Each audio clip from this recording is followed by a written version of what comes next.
kita menghadirkan 2 orang saksi. Yang 2 orang saksi ini adalah karyawan yang bekerja di rumah Ruben dan Sarwenda. Itu yang jadi saksi hari ini. Oke. Udah? Mungkin untuk saksinya ini kenapa dipilih dari pekerja yang di rumah itu? Jadi kan kalau hal-hal yang berkaitan dengan masalah kasus perceraian ini kan memang saksinya itu kan adalah harus orang yang dekat atau orang yang berada di lingkungan suami istri ini. Nah, kebetulan 2 saksi ini kan memang karyawan yang bekerjanya itu di rumah mereka. Jadi artinya mereka pasti punya gambaran atau mengetahui apa yang terjadi ya.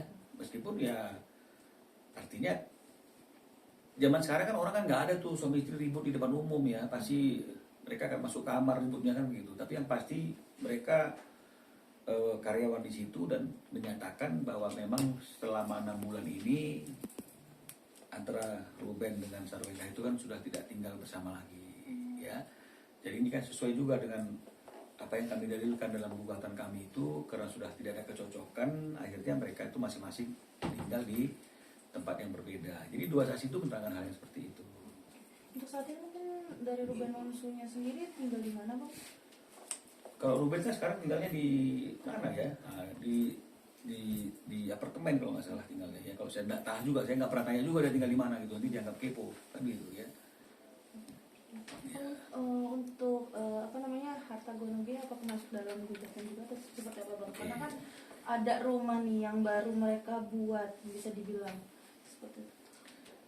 Kembali lagi seperti yang saya sampaikan, khusus untuk masalah Ruben ini permintaannya adalah selesai sidangnya baru kita bicara pokok perkaranya itu, apalah yang menjadi penyebab perceraiannya itu, bagaimana terkait dengan masalah anak-anak, bagaimana dengan masalah harta gonogini ini. Mungkin nanti pada waktunya setelah perkara ini selesai Ruben akan klarifikasi. Tapi kalau sekarang ini dia ingin prosesnya ini biar berjalan dulu gitu. Makanya saya juga nggak berani ya, artinya itu menyampaikan sesuatu melampaui apa yang Ruben ingin saya sampaikan. Tapi ada indikasi orang ketiga nggak sih, Bang? Mungkin Bang dalam gugatan atau dalam perceraian ini, Bang?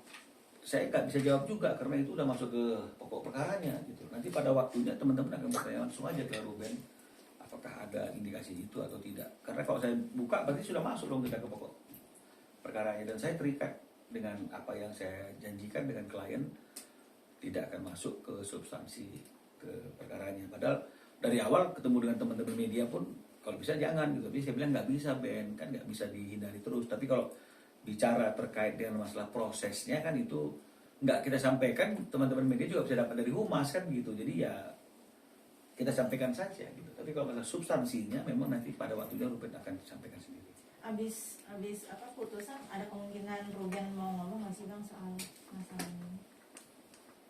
Memang kemungkinannya seperti itu.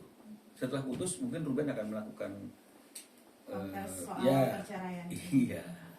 Memang begitu, rencananya seperti itu. Jadi biar nggak berulang-ulang, tuntas dan semua sudah clear gitu. Bang, kalau anak itu masih diurus bareng biarpun pisah rumah atau gimana, Bang? Sampai sekarang juga Ruben masih nafkahi lancar atau kayak gimana, Bang? Masih. Karena kan anak itu kan nggak ada mantan anak gitu. Jadi tetap Ruben bertanggung jawab kepada anak itu tetap seperti biasa. Jadi anak-anak ini nggak merasakan lah bahwa memang ada sesuatu yang sedang terjadi kepada kedua orang tuanya kan gitu. Ya karena kalau tinggal bersama kan karena aktivitas yang mereka miliki masing-masing kan biasa saja kan, bahwa Ruben sibuk ini kan itu biasa saja. Jadi nggak terlalu terasa keras di saat-saat yang penting sekolah ini semua segala macam Ruben ada, Ruben ada. Kalau anak-anak sendiri kan sekarang ada di Ciwen ya, Bang ya. Ya. Nah, itu keinginan anak-anak sendiri apa diskusi antara Ciwen sama Koben sih, Bang?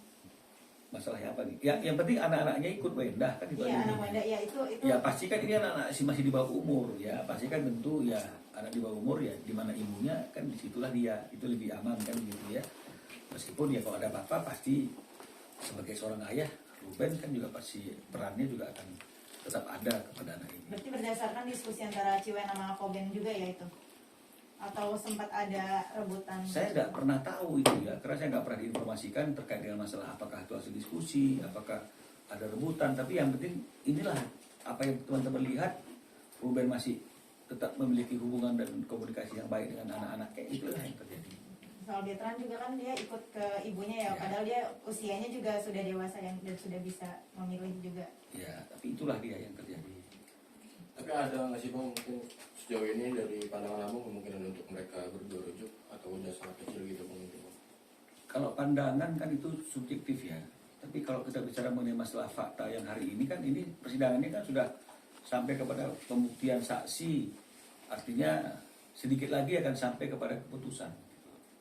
Ya, meskipun tidak untuk kemungkinan kapanpun sebelum ada putusan boleh rujuk, tapi kalau melihat prosesnya sudah semakin di hujung ini dan nggak ada bahasa-bahasa atau pesan-pesan untuk ke arah sana, ya saya nggak bisa pastikan juga. Ya kemungkinan ya pasti akan sampai juga di ujung ada sebuah putusan. Artinya sejauh ini dari Ruben sendiri belum ada pembahasan untuk rujuk kembali bang? Belum ada. Apa sih bang yang buat Ruben Kokoh tetap ingin lanjut bercerai bang? Itu tadi kembali lagi ke masalah pokok perkara yang nanti biar Ruben saja yang menjelaskan. Bukan jauh yang sama gitu semua. Udah kemana? Oke. Ya, terima kasih ya.